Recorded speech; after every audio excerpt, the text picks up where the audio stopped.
harmful notions, right, of masculinity and find more positive attributes in ourselves to become better boys, to become better men, to become better humans. Better humans.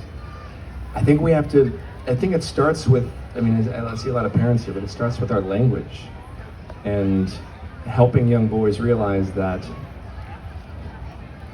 being called a girl by other boys is not the worst thing you could ever be called, right? It starts then, or being called gay is not the worst thing you could ever be called. In fact, it's the opposite. We're at such a young age, we're taught as boys to hate the parts of ourselves that look like girls, right?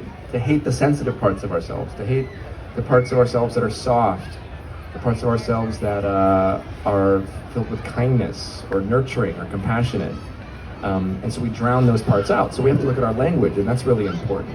And we have to learn how to embrace those things. So it starts with understanding that, okay, as a young boy, if I'm sensitive, that's a good thing.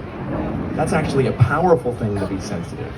We have to rethink what bravery looks like as an example, right? There's nothing wrong with being brave and strong and tough and all of these things, but also what about the emotional versions of that?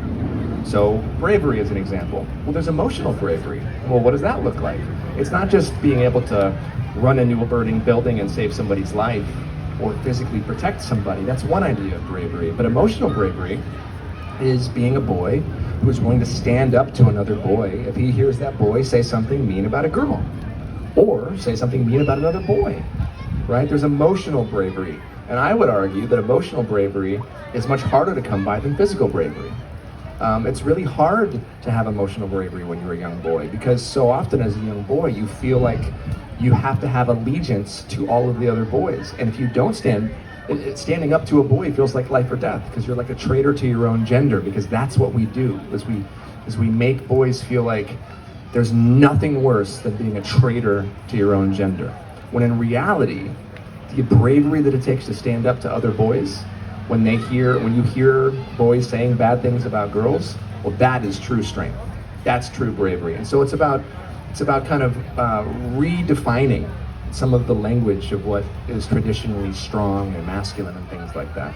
And then it's just fully embracing what it means to be human. I often talk about, it's so funny, Elon Musk, right? He just came out with this robot, right? So we have this idea of like, all right, if we're gonna build a robot, how would Elon Musk want to build a robot? He'd want to build a robot to be strong and to follow directions and to not have emotion get in the way and to do, whatever it was that needed to be done and to be impermeable, right? You just resilient, just do everything that needs to be done so that you can be the strongest, best robot.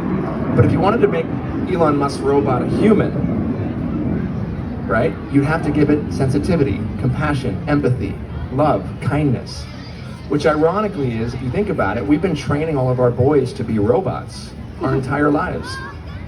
But if we want our boys to become humans, we have to give them all of the things that girls are strong in naturally, or that we recognize that girls are strong in, which these are the qualities of life. So it's embracing all of the fullness of what it means to be human.